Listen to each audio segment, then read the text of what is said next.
السلام علیکم ورحمۃ اللہ وبرکاتہ۔ وعلیکم السلام ورحمۃ اللہ وبرکاتہ۔ علامہ صاحب کیا حال ہیں؟ ٹھیک ٹھاک ہیں؟ الحمدللہ علامہ صاحب میں بالکل ٹھیک ہوں۔ میں جو ہے نا آپ سے ایک سوال کرنا چاہتا ہوں۔ سوال میرا یہ ہے کہ آیا کہ دنیا میں کوئی ایسا مذہب بھی ہے جو یہ دعویٰ کرتا ہو مسلمان ہونے کے باوجود قرآن سے کوئی کتاب افضل مانتا ہو یا اس کو قرآن مجید سے ترجیح دیتا ہو کہ وہ قرآن مجید سے افضل ہے؟ اس کے بارے میں کیا شرعی حکم ہے؟ اس کے بارے میں تھوڑی سی وضاحت فرما دیں۔ وعلیکم السلام ورحمۃ اللہ وبرکاتہ۔ ماشاءاللہ آپ نے سوال اچھا کیا ہے۔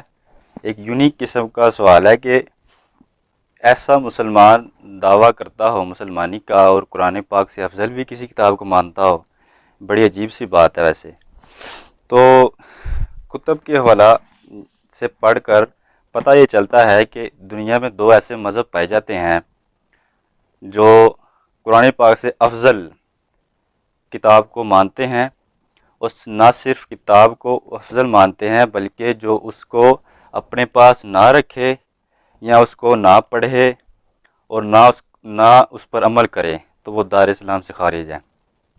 حالانکہ قرآن پاک پر ایمان لانا ہمارے لیے ضروری ہے، اس کے اوپر اگر کوئی مسلمان عمل نہیں کرتا تو وہ کافر نہیں ہوگا۔ یہاں تک کہ اگر کسی کے پاس مسلمان کا دعویٰ ہونے پر قرآن پاک موجود بھی نہ ہو وہ بھی دار اسلام سے خارج نہیں ہوتا۔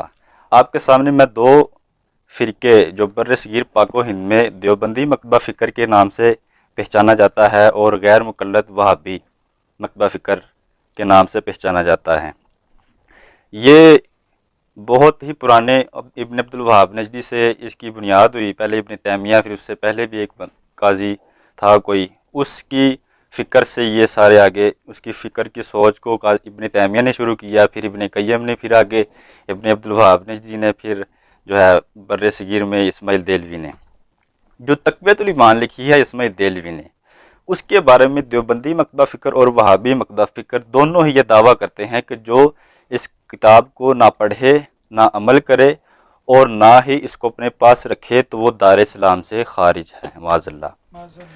یہ فتاوی رشیدیہ ہے میرے پاس، اس کے صفحہ نمبر 41 کے اوپر لکھا ہوا ہے کہ کتاب تقویۃ الایمان نہایت عمدہ کتاب ہے، رد و بدعت میں لاجواب ہے، استدلال اس کے بالکل کتاب اللہ اور احادیث سے اس کا رکھنا، پڑھنا، عمل کرنا عین اسلام ہے، موجب اجر ہے، اس کی رکھنے کا جو برا کہے وہ فاسق بدعت ہے، اور اپنے جہل سے کوئی اس کتاب کو خوبی نہ سمجھے۔ تو یعنی اس حوالے سے انہوں نے لکھا ہے کہ جو بندہ اس کتاب کو رکھے، پڑھے، عمل کرے، یہ عین اسلام ہے، اور عین اسلام کا مد مقابل کیا ہوتا ہے؟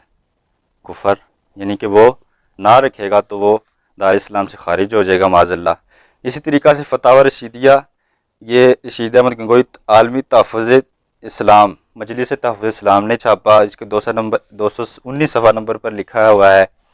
پھر اس کے بعد باقیات فتاوی رشیدیہ، وہ فتاوی جات جو فتاوی رشیدیہ میں موجود نہیں ہیں، اس کے اندر جو ہے بڑا خطرناک قسم کا حوالہ صفحہ نمبر 122 پر یہ لکھا ہوا ہے کہ جو کوئی کتاب تقویۃ الایمان کو برا جانتا ہے، اس کے ایمان میں شک ہے، نعوذ باللہ من ذالک، کہ اس میں آیت قرآنی و احادیث صحیحہ کے سوا کچھ نہیں، جملہ مسائل اس کی نہایت صحیح درست ہیں، اس پر عمل کرنا عین ایمان اور اس کے خلاف شرک و فسق ہے۔ یعنی کہ جو بندہ کہے کہ یہ کتاب درست نہیں وہ شرک کرتا ہے، معاذ اللہ۔ یہ ہو گئے دیوبندی مکتبہ فکر۔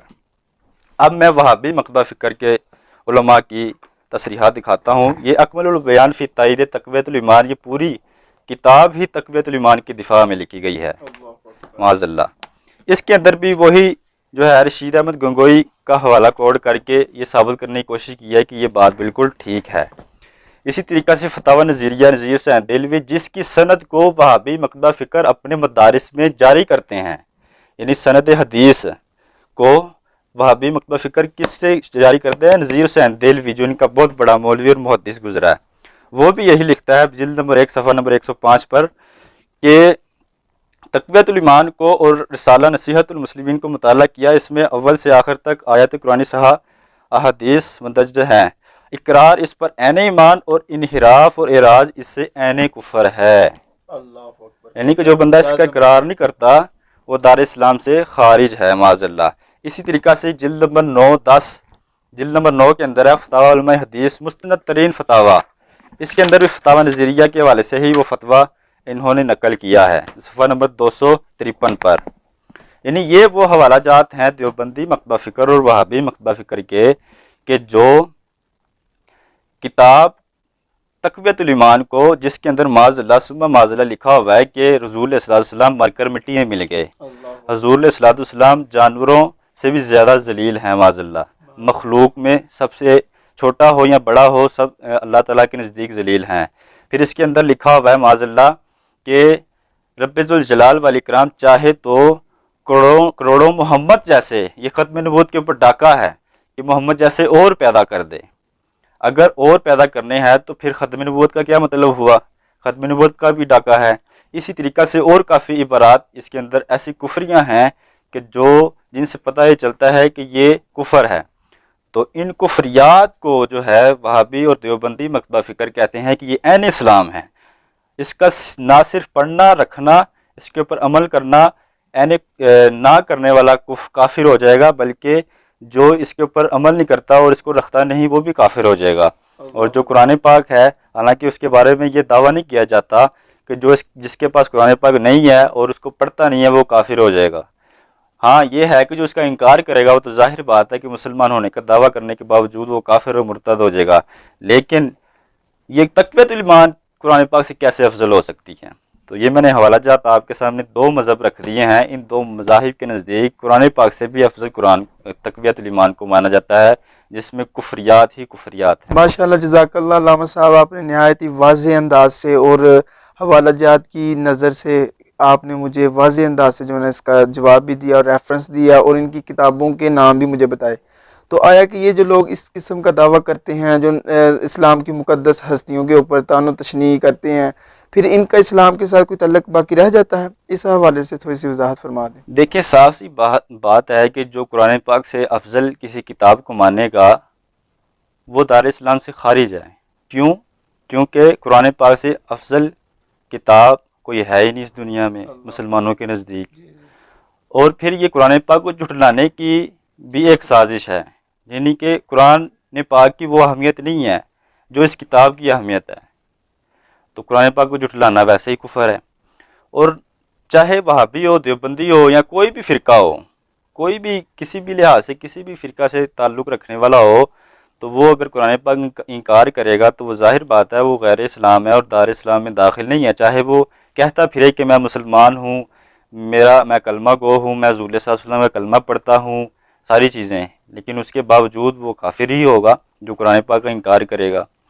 اور پھر میں ایک بات بتا دوں کہ یہ ان لوگوں کے بارے میں ہے کہ جو واقعاتاً ایسا عقیدہ رکھتے ہیں، چونکہ ان کے اکابر نے لکھا ہے تو بندہ تب ہی لکھتا ہے جب ان کا عقیدہ یہ ہو، تو جب عقیدہ نہ ہو تو یہ کیوں لکھیں؟ اور ان تمام تر جو ان کی عبارات ہیں مصنفین کی میں نے بتائی ہیں، دکھائی ہیں، اگر ان کو کوئی کافر نہیں کہتا، ظاہر بات ہے من شک فی کفر فقط کافر، جو بندہ کسی کے کفر میں شک کرے وہ بھی کافر ہے، یعنی کہ اس کفر کی وجہ سے اس کے اوپر شک نہیں کرتا، یعنی قرآن کے انکار کی وجہ سے یہ نہیں کہتا کہ جناب اس نے انکار نہیں کیا، چلو انکار کیا پھر بھی ہم اس کو مانتے ہیں، کیوں مانتے ہیں؟ پھر بھی ہم مسلمان کیوں مانیں اس کو؟ تو اگر کوئی مسلمان مانتا ہے تو ظاہر بات ہے کسی کافر کو مسلمان ماننا وہ دار اسلام سے خروج ہے۔ تو جو بھی بندہ اس کا اقرار کرے گا وہ تو ظاہر بات ہے تقویت الایمان یا قرآن سے افضل کسی کتاب کو مانے گا وہ دار اسلام سے خارج ہے۔ ماشاءاللہ، جزاک اللہ خیرن کثیر علامہ صاحب، آپ نے نہایت ہی واضح انداز سے اور مدلل انداز سے مجھے اس حقیقت سے آگاہ کیا۔ اللہ تعالیٰ آپ کو دارین میں سعادت نصیب فرمائے۔